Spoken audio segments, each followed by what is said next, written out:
Our connections may be vast, but they are superficial. And the question is, are parasocial relationships to blame for this? Well, that's the question we're going to be delving into in this video. So without further ado, let's do it. Is parasocial the new social?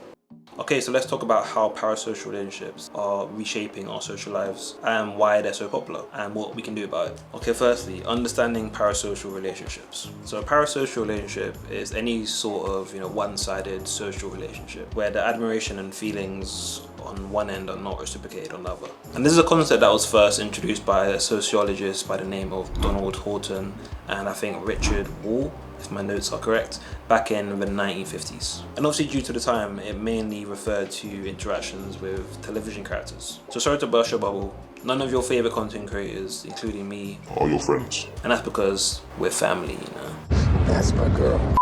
Okay, so let's talk about the rise in popularity of parasocial relationships. Why are they so popular? Let's talk about it. So the rise of parasocial relationships has not been ignored by social media companies. If anything, they're capitalizing on it. And since they are aware of the demand for connection in, this kind of dystopian world that we're living in right now, they've been sure to equip every single content creator with as many ways to share their lives online as possible. Because if you think about it, we now have basically unprecedented amounts of access to the lives of the hundreds of thousands of A to Z list celebrities that are out there. And it's not just celebrities, it's now the everyday person who now shares part of their lives on the internet. Whether it's live streaming platforms like Twitch that basically simulate a weird kind of friendship between the viewer and the streamer. The same dynamic applies to platforms like YouTube, OnlyFans of course, and Instagram. It's because these platforms have evolved to the point now where they really do encourage direct interaction with the creators. Especially platforms like Twitch where you can literally live react to comments and live react to all types of shit. And for the viewer, this can make the streamer feel like a friend who's always going to be there.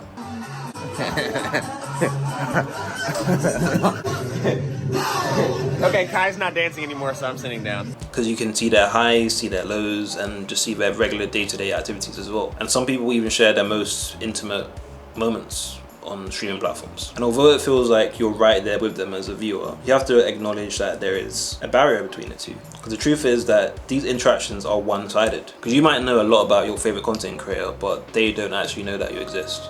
So why do we form parasocial relationships in the first place? What's the point? So according to research on parasocial relationships, the greater the frequency of parasocial interactions, the more likely that a parasocial relationship will form. Of course, that's how it works. But also the greater that the devotion will be. And research also suggests that the more lonely the viewer is, the more likely they are to have a host of different, parasocial relationships that they're involved in, which kind of makes sense. It's because they use these content creators as objects to fill this void of social interaction that they're missing in their lives. So it does kind of seem that platforms are kind of catering to these lonely consumers by providing a sense of connection that is probably missing from their offline lives. And other reasons for the boost of parasocial relationships in today's society: massive sense of a lack of community in most Western countries, which leads people to subsidizing this connection with sitting in comment sections of Kaizen streams in their childhood bedroom, or the increased reliance of escapism many people experience due to the daily struggles and stresses of modern life, and this overall sense of mundaneness that a lot of people have towards their lives and their future prospects. Who knows, but what we do know is that parasocial relationships are here to stay. Because although I'm sure these parasocial relationships do take a toll on their careers, if we're being honest, the benefits, aka the money, is just too good of a incentive for them to probably let this go. The two sides of loneliness. Okay, the truth is that these content creators that people have parasocial relationships with aren't treated like humans. So instead of being treated like fully fledged humans that have flaws and have different parts to them like everyone else does, instead they're kind of pigeonholed into playing up to whatever persona that their fan base wants to see them in. Whether it's the clown like people like Speed, or the intellectual know-it-all like people like Destiny, whatever it is, people want to see you the way they see you, if that makes sense. They don't want to see the whole part of you, they just want to see what they came for. It's kind of you come to the circus to see the lion. I don't know what I'm talking about, but you know what I mean. Oh, brother, this guy stinks! And the truth is, many content creators have crashed and burned trying to keep up with this illusion of a character that they play.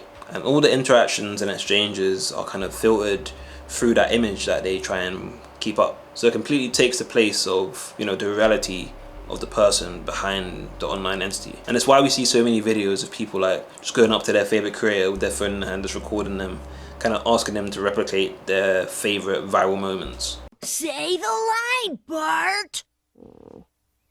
I didn't do it. Yay!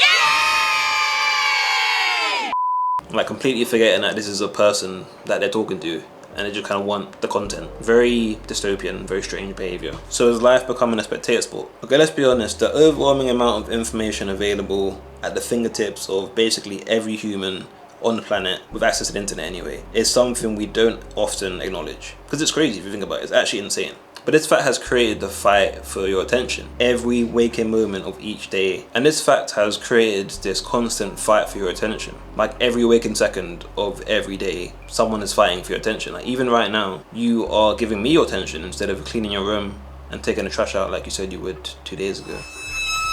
And since there's so much competition for your attention, the things people are willing to do to get it is constantly going up and up in octane and getting more and more strange.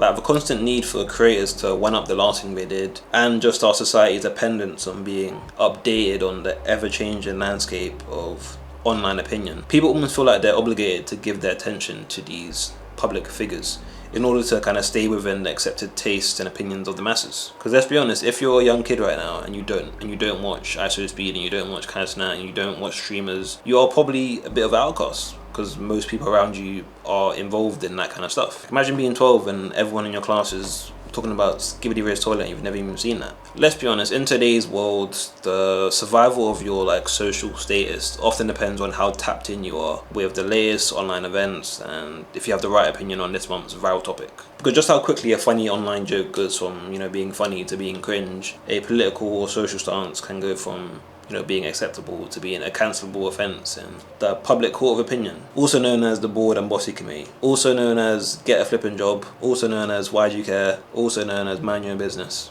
Okay, so is there a healthy way to be parasocial? I think that parasocial relationships with, you know, media figures are nothing more but a kind of more nuanced symptom of the general loneliness and isolation generated by consumerism. Yes, the C word, consumerism, it's a thing.